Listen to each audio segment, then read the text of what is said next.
So maybe you're watching this, or maybe you're thinking about imposter syndrome, or you're like, well, I'm scared. What do I do? And so there's two solutions that I think could really work well towards trying to navigate imposter syndrome and actually move towards action.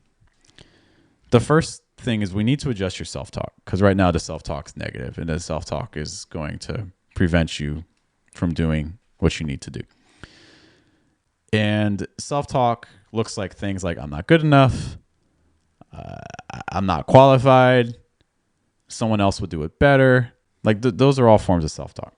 And the thing is that then we can operate under a lot of confirmation bias, right?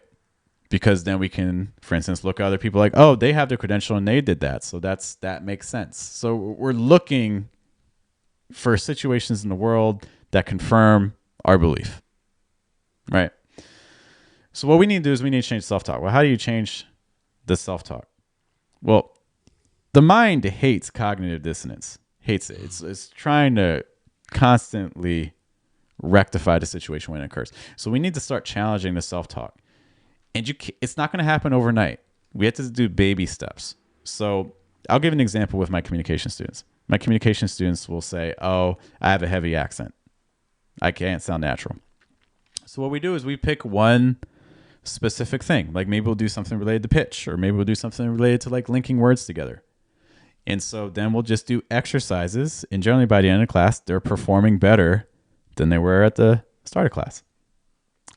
And so we start doing this over time. Like we have classes throughout the weeks. And so what ends up happening is you have this self-talk that says, hey, I can't do this thing. But then you have these situations that counter it, because it's like, oh, I can't sound natural, but I actually just have that audio of that class where I did linking and it actually sounded pretty good. Or I actually used to pitch stuff. Or like, oh, I was actually doing things that most native speakers aren't even doing. So what we're starting to do is we're challenging the talk. So instead of being like, I can't do this, it's, oh, but I can do this, I can do this, I can do this. Yeah. And then once you have enough stories of success, then the thing that's causing the imposter syndrome can't exist anymore. Because how can it be that I'm bad at communication, but I also know how to do all these techniques? They're at odds with each other. So eventually that whole idea has to change. So that little element, that little strategy to change the self-talk, find success stories that match the person you want to become. If it's like, oh, I can't run events, well, then do a small event with like 2 people. Then do a small event with like 5 people. And then gradually build up. And eventually you'll be like, how can I be bad at events when I just ran 10 events? Yeah. Like we just need to find success stories that match what we're looking for. I have one more solution, but I wanted to get your thoughts on that. Yeah, no, I think perception is a very powerful, like self-perception is an incredibly powerful tool, because there's like,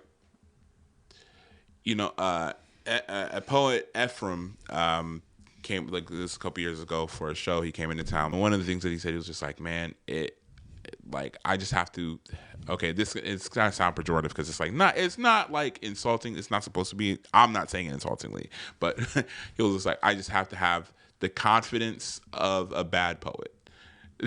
And when like I think a lot of times I'm doubting myself. I'm frustrated with the work I have paralysis when it comes to like putting things out and actually like putting myself out there. And he was just like, man, there's people that maybe I don't regard as great poets, or they just started doing poetry 2 days ago, but they're over here, they're posting every single day, they're talking about their work, they're talking really highly about their work, and it's just because they haven't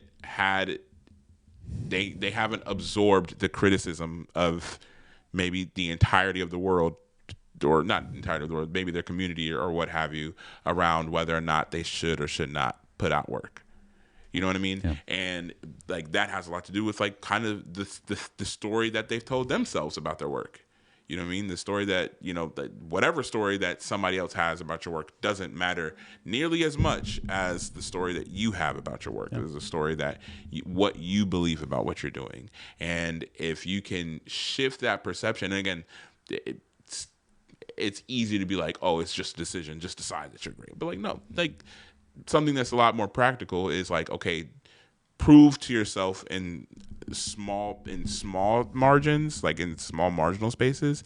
That way you can incrementally destroy that Yeah. poor perception of yourself and replace it with a positive like perception of yourself. Yeah. Like if you're someone who's shy, then you can make a little goal like, hey, I'm just going to say hi to one person by the end of the day. There you go. And then you can up it to like say, hi, how are you? And you have to wait till a response. And it's just gradually building up. And eventually the narrative is going to get challenged. And I think that also speaks to another strategy, just reverse engineering. So like what's the big end goal that we're trying to arrive at? And then what's the step beneath that? And then what's the step beneath that? And what's the step beneath that? Like one example is I was listening to this podcast, and this podcast is like, all right, if we want like Michelle Obama on our podcast, we can't just like call Michelle and like You can. I can tell you how that's probably going to go, right? So then it's like, all right, well, who is someone that would need to be on our podcast for us to be able to get Michelle after that? Okay, we probably still can't get them either. So who would need to get and them? Then you keep working, and then eventually what you end up is like, okay, well, I need to start with my neighbor, or I need to start with my friend, or I need to start with someone, and then it gradually builds from there. So it's like everything can be attainable if you just reverse engineer back. Yeah. Also, I mean, it could be. I mean, also it could be like, you know, you could watch Michelle Obama's podcast and be like, okay, Michelle Obama's over here doing podcasts, so maybe she would come visit my podcast. Like maybe the first thing that you need is like you actually need a platform. Like Michelle, like probably more than likely, unless you are incredibly connected or like really already famous, you know what I mean, already incredibly famous, she's not going to come onto your first podcast that you ever do. And so like you have to create a platform. And then, again, if your goal is like I want Michelle Obama to be on the platform, then also maybe that informs what your platform can even talk about. You know what I mean? Because like, you know, before you see Michelle Obama on the platform, somebody somewhere has already, and if it's not her herself, somebody else somewhere is already doing all of the PR. Can you even stand next to this person, or can you even talk about this thing when they've talked about this and where they said this or this other person? So maybe you have to really far in advance really kind of think about what kind of messaging or whatever you're doing. So just like this idea that, you know, you reverse engineer maybe from your goal, and you just do like the smallest version of it, like whatever version that is manageable that you can do. Yeah. I think the final thing I would say for trying to combat imposter syndrome is also just realizing that no one really cares, because everyone else is so obsessed with their own happenings. It's like, think of the thing that you want to do and then ask yourself, who do I know that's failed at that? And the reality is, you might have a hard time thinking of names because you've been so worried about your own perception of what it's like that you're not even noticing other people trying the thing and it not working. Or they might not even view it as not working. Like if you ask them like, hey, how about that event that you failed at? They're like, event I failed at? Like I did everything I wanted to. you know what I mean? So it's, you know, like asking yourself like, where are those negative cases? Where are an exercise I like to do worst case scenario. I like to be like, all right, like if this doesn't go well, what happens? No one comes to the event. No one's gonna know no one came to the event because no one was at the event. So it's like how good. So it's like, who cares, you know? Or if it's like whatever the situation is, like just trying to walk through the worst case scenario, and it's, you know, it's not to say that it's going to be like a pleasant scenario, but one of the things that I think you'll generally see is that at the end of the worst case scenario, you're already kind of living the worst case scenario. Like you're already in it right now because you're not doing the thing, and not having done the thing is probably worse than having tried and not actually going through it, right? Like you'll survive.